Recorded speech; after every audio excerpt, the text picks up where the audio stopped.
ஜெயச்சந்திரனின் அடடா audio offer 5 முதல் 70% வரை டிஸ்கவுண்ட். நலம் காக்கும் ஸ்டாலின், உங்கள் குடும்பத்தின் நலன் அரசின் பொறுப்பு. கட்டணமில்லா மருத்துவ சேவைகள். ஆச்சி கொழுக்கட்டை மாவு வந்தாச்சு.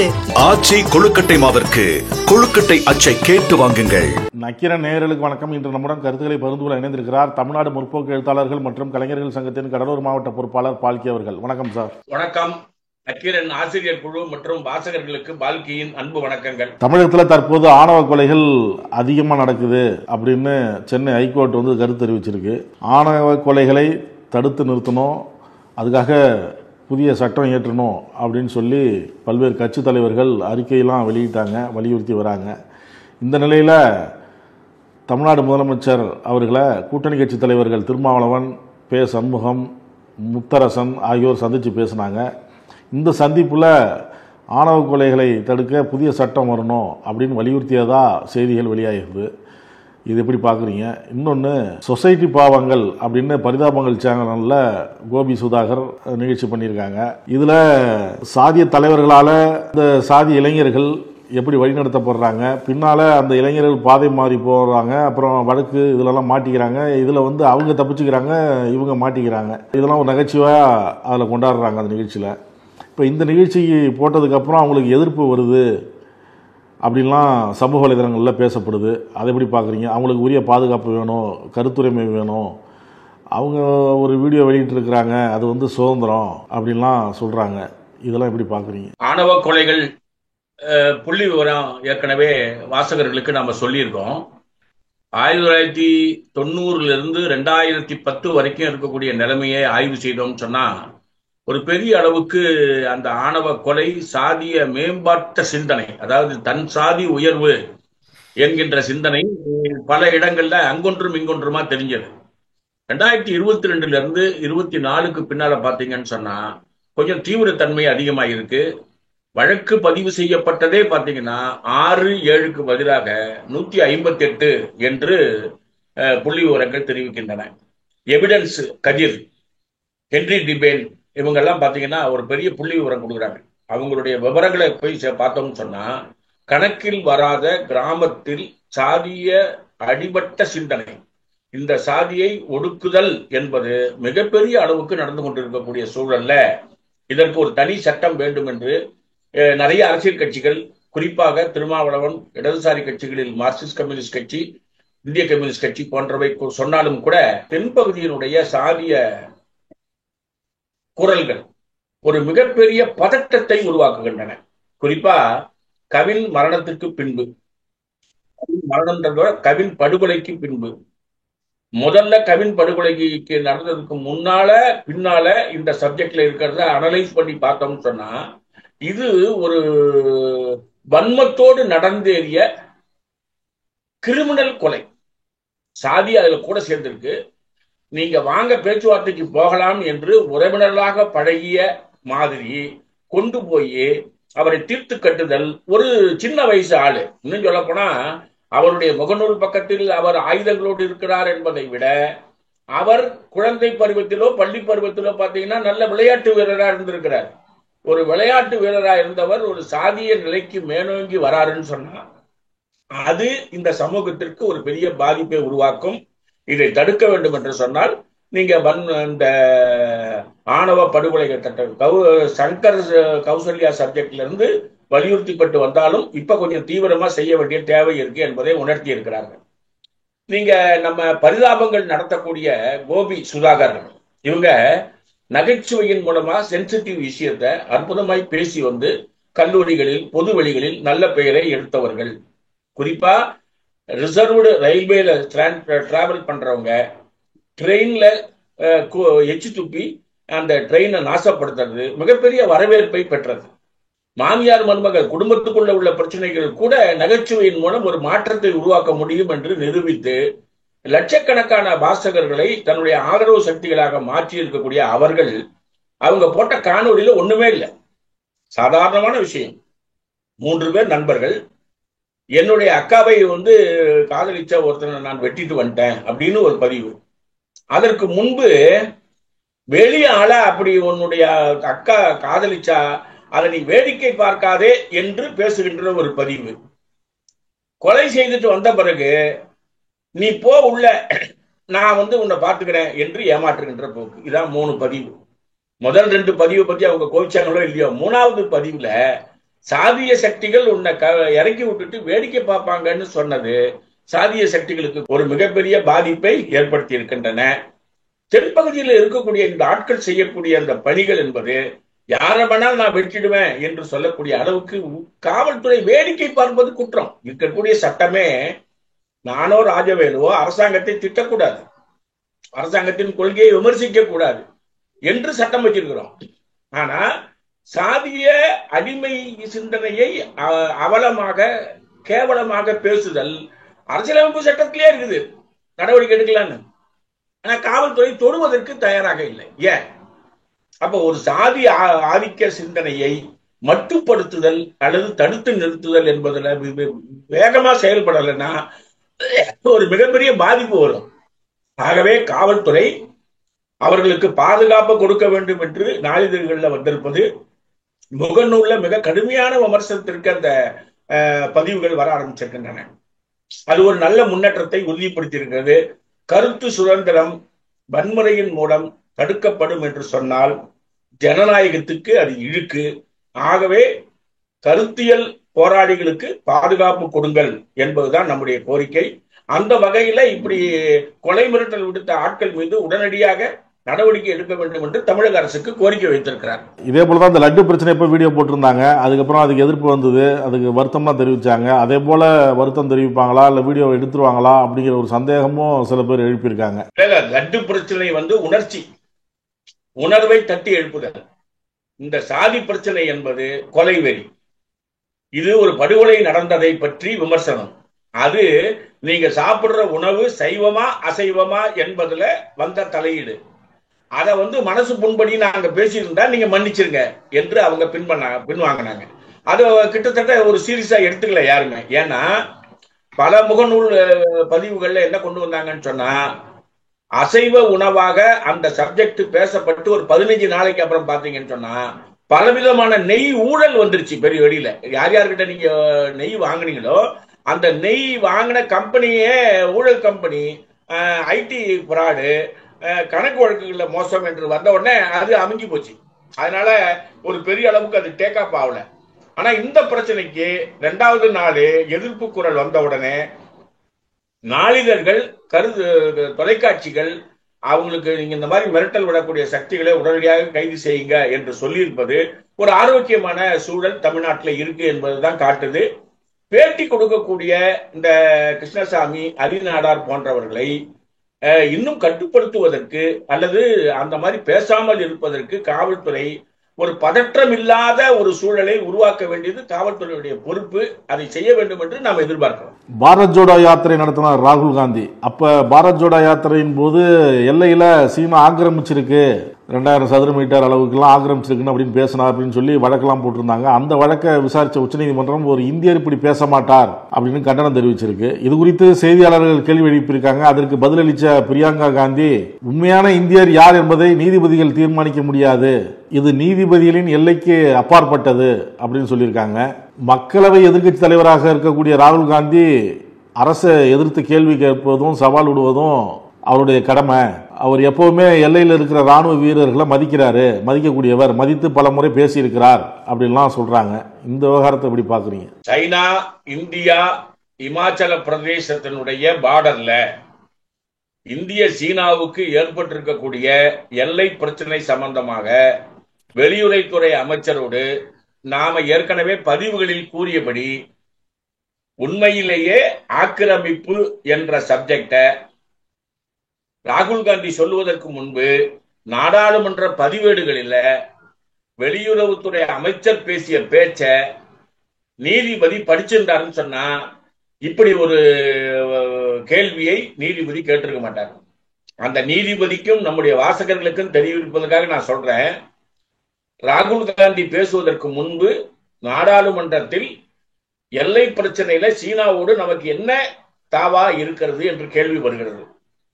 அப்போ 16 இடங்கள்ல, சியாச்சின் உட்பட 16 இடங்கள்ல சீனா அவங்க இடத்தை விட்டுட்டு நம்ம இடத்துல அவங்களுடைய எல்லையை நிறுத்தி இருக்கிறார்கள் என்று பாரதிய ஜனதா கட்சி வெளியில அரசியல் பிரச்சாரம் செய்கிறது.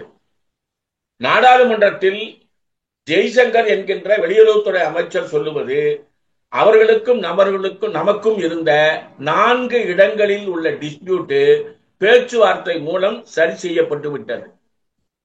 நான் சொன்னதை ரிப்பீட் பண்றேன். 16 இடங்களில் நமக்கு உள்ள டிஸ்பியூட் 4 இடங்களில் மட்டுமே என்று வெளியுறவுத்துறை அமைச்சர் சொல்லி அது பேச்சுவார்த்தை மூலமா செட்டில் ஆயிடுச்சுன்னு சொன்னா இந்திய சீனா பிரச்சனை இல்லை என்றுதானே அர்த்தம். இது பழைய விவாதத்துல ஜெய்சங்கர் சொன்னது. இப்போ ராகுல் காந்தி கேட்கக்கூடிய கேள்வி என்னன்னா, நீங்க நாடாளுமன்றத்துல உங்கள் துறை ரீதியாக ஒரு அறிக்கை வைக்கும் போது சீனா தொடர்ந்து அந்த பகுதிகளில் ஆக்கிரமிப்பு பணியை செய்து கொண்டிருக்கிறது, அதற்கு ஒரு முடிவு கட்ட வேண்டும் என்று சீனா அரசோடு பேச்சுவார்த்தை நடத்துவதற்கு நாம் தயாராக இருக்கிறோம். இது யார் சொன்னது? வெளியுறவுத்துறை அமைச்சர் ஜெய்சங்கர் நாடாளுமன்றத்தில் கொடுத்த 2வது பதிவு. அப்போ நீதிபதி யாருடைய பதிவை பார்க்கணும்? ராகுல் காந்தியை குறை சொல்வதற்கு முன்பு ஜெய்சங்கர் சொல்லி இருக்கக்கூடிய இந்த சப்ஜெக்ட்ல விவரங்கள் என்னன்னு கேட்கணும். எப்பா, நாடாளுமன்றத்தில் நீ சொல்லி இருக்கிறியே, உனக்கும் சீனாவுக்கும் என்ன பிரச்சனை, எந்த இடத்துல பிரச்சனை, அந்த இடத்த சொல்லுன்னு கேட்கணுமா இல்லையா?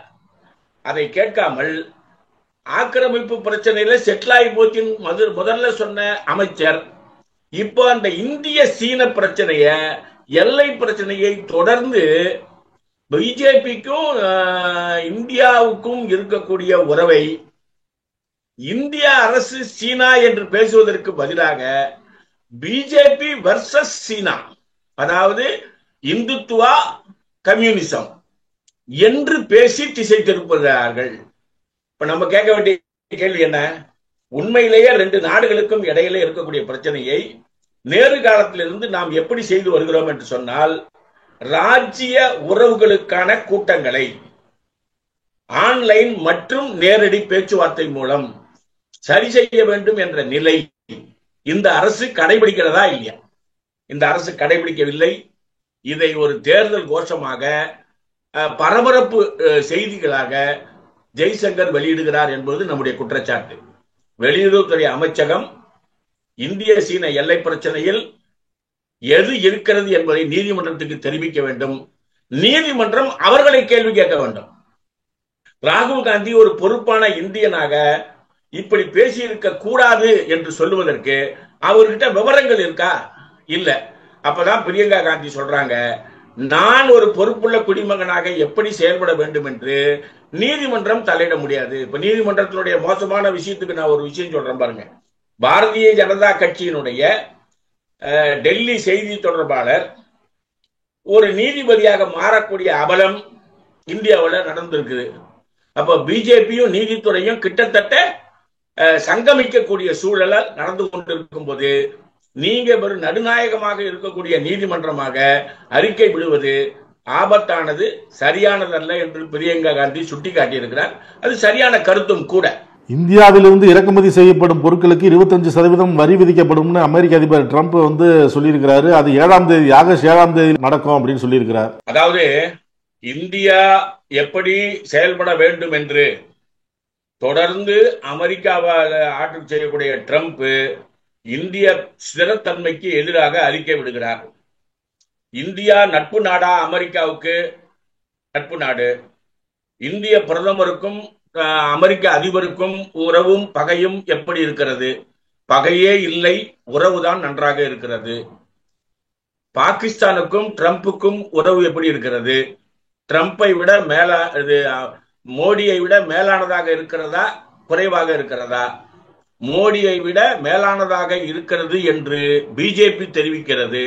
ஆனால் ட்ரம்பினுடைய அதிகார அமைப்பு பாகிஸ்தானுக்கும் ட்ரம்புக்கும் உறவு என்று அறிவிக்கிறது. இப்ப நம்ம இந்த பிரச்சனை எப்படி பார்க்கணும்னு சொன்னா, இந்திய நாட்டினுடைய ஏற்றுமதி இறக்குமதி கொள்கையை ட்ரம்ப் மிரட்டக்கூடாது. நீங்க பிரிக்ஸ் கூட்டத்திலையும் சரி, G7 கூட்டத்திலையும் சரி, G20 கூட்டத்திலையும் சரி, தொடர்ந்து எல்லாத்திலையும் பங்கேற்று வாயால வடை சுட்ட வேலையை இந்திய அரசு செய்தது. மாவே இல்லாம அப்படி ஒரு அறிக்கையை வெளியிட்டு வந்த இந்திய அரசுக்கு எதிராக அவங்க சொல்லி இருக்கிறது, நீங்க ரஷ்யாவிலிருந்து இறக்குமதி செய்யக்கூடாது. கச்சா எண்ணெயை இந்தியாவுக்கு ரஷ்யா மூலமாக நீங்க வாங்குவதன் மூலம் இந்தியாவின் 2 முதலாளிகள் மிகப்பெரிய பயனை அடைந்திருக்கிறார்கள். இந்திய மக்களுக்கு மிகப்பெரிய கடன் சுமையை ஏற்றி இருக்கிறார்கள். ஆகவே 2 முதலாளிகள் வளருவதற்கு உதவியாக இருக்கக்கூடிய ரஷ்யாவிடம் வாங்கக்கூடாதுன்னு ஒரு பசப்பு வார்த்தையில ஒரு போலி அறிக்கையை ட்ரம்ப் வெளியிடுறாரு. ஆக்சுவலா நம்மளுக்கு சாதகமான அறிக்கை தான் அது. என்னுடைய பார்வையில மக்களை பற்றி கவலைப்படாத மோடிக்கு நடுவே மக்களுக்கு உதவி செய்யாமல் முதலாளிகளுக்கு உதவி செய்கிறார் மோடி என்று ட்ரம்ப் குற்றம் சாட்டி இருக்கிறார். சரி, ஒரு படி மேல போய் பாருங்க. இவர்களுக்கு ரஷ்யா உக்ரைனுடைய பொருளாதாரத்தை பாதிக்கிறது, அமெரிக்காவுக்கு எதிராக செயல்படுகிறது. ஆகவே நாம ரஷ்யாவை எதிர்க்க வேண்டும் என்ற அவருடைய முடிவில் அவர் தெளிவா இருக்காரு. நமக்கு என்ன லாபம், நமக்கு என்ன நஷ்டம்? ஒரு நாளைக்கு 63 கண்டெய்னர்ல 1 கோடி முட்டை நாமக்கல்ல இருந்து போகுது. நான் பழைய சப்ஜெக்டுக்குள்ளே வரல.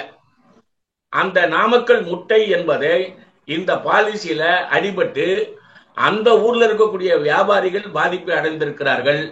இந்த வரி விதிப்பு நம்முடைய முட்டைக்கு எப்பேற்பட்ட இழிவை ஏற்படுத்தி இருக்கிறது.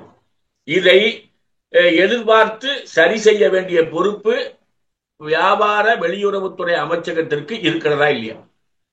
இந்த பிரச்சனையை மோடி சரியாக கையாளவில்லை.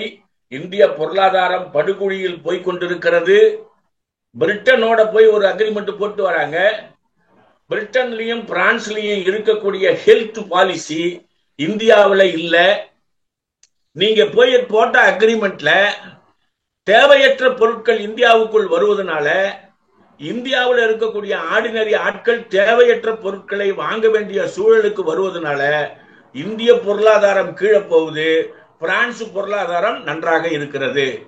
அப்போ ஒரு அக்ரிமெண்ட் மூலமா இந்தியா சாதனை நிகழ்த்தியது, வல்லரசாக மாறுகிறது என்று சொல்லுவது ஊரை ஏமாற்ற.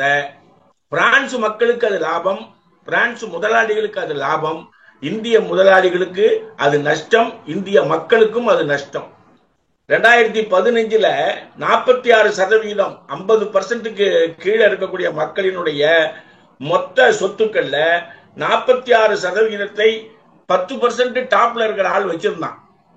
இன்னைக்கு மோடியினுடைய கொள்கையினால இந்த கடைசி சப்ஜெக்ட்ல அவங்க செஞ்ச மோசமான விஷயத்தினால 57.8%, 46ல இருந்து 11%, 11 அல்லது 12% ஏறி இருக்குன்னு சொன்னா இது கோடிக்கணக்கான மக்களை சுரண்டக்கூடிய ஏற்பாடு, இந்திய பொருளாதாரத்தை நாசமாக்கக்கூடிய ஏற்பாடு.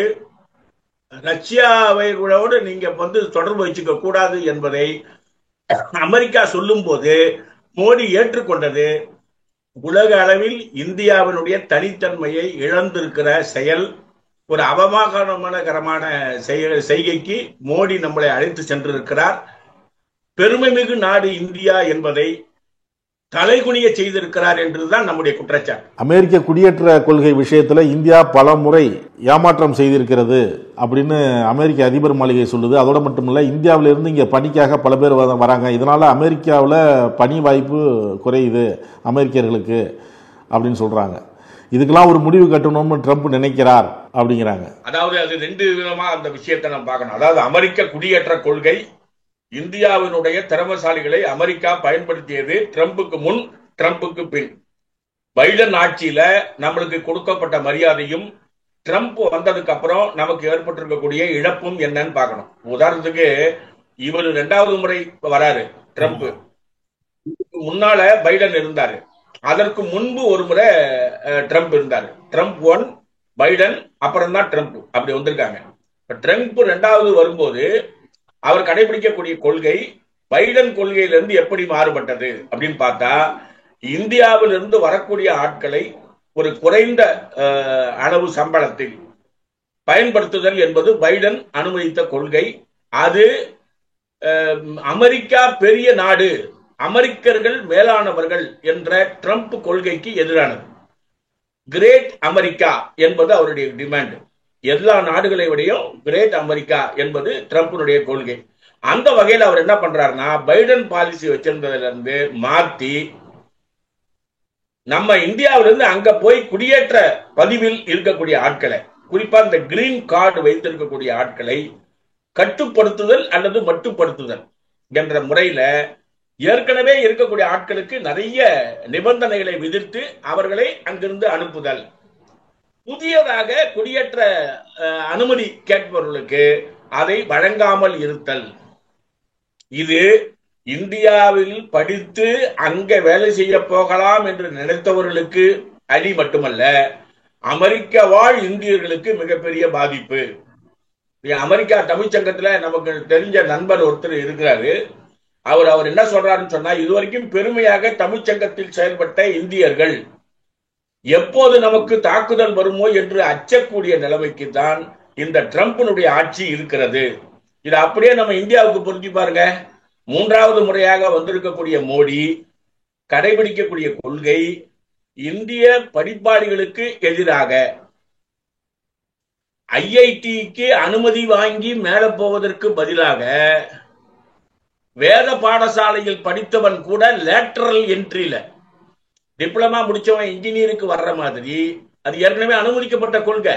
அதை நிறுத்திட்டு வேத பாடசாலையில இருக்கிறவன இங்க வந்து நீங்க சைட்ல கொண்டு வர்றது என்பது அறிவியலை மதவாதத்திற்கு இணையாக கொண்டு செல்லுதல், மதவாதத்தை கீழே தள்ளி அரசியலமைப்பு சட்டத்தை மேலே கொண்டு போக வேண்டும் என்ற நிபந்தனை, அந்த நடைமுறைக்கு எதிராக செயல்படுதல், அமெரிக்காவில் இருக்கக்கூடிய இந்திய பொருளாதாரத்தை நாசமாக்குதல். அப்போ அங்க இருக்கக்கூடிய ஆட்களுக்கு பாதிப்பு, அங்க போக நினைப்பவர்களுக்கு பாதிப்பு. அமெரிக்க பொருளாதாரம் கீழே இருக்கிறது, இந்திய பொருளாதாரம் கீழே இருக்கிறது. மோடி மிரட்டலின் மூலம் அந்த மக்களை நாசமாக்குகிறார். இவர்கள் அடிபணிவதன் மூலம் இந்திய பொருளாதாரத்தை நாசமாக்குகிறார்கள். இப்படித்தான் நம்ம புரிஞ்சுக்கணும். மோடி கடைபிடிக்கக்கூடிய கொள்கையில் ஒரு மாற்றம் வந்தால் மட்டுமே படித்த அறிவாளிகளுக்கு மேலை நாடுகளில் வாய்ப்பு என்பதை நம்மளால உத்தரவாதப்படுத்த முடியும். கருத்துக்களை பார்த்து நன்றி சார். நன்றி, வணக்கம். நக்கீரன் டிவிக்கு சப்ஸ்கிரைப் செய்யுங்கள். உங்கள் ஆதரவே எங்கள் பலம். ஆசிரியர்களுக்கு நண்பனாகவும் மாணவர்களுக்கு ஆசானாகவும் திகழும் தேர்வு வழிகாட்டி. ஒவ்வொரு பாடத்திற்கும் அனுபவமிக்க ஆசிரியர்களின் துல்லியமான தெளிவான விடைகள். CNC இருக்கு, தேர்வு பயம் எதற்கு? இது தீரன் பப்ளிஷிங் ஹவுஸ் விற்பனை வெளியீடு.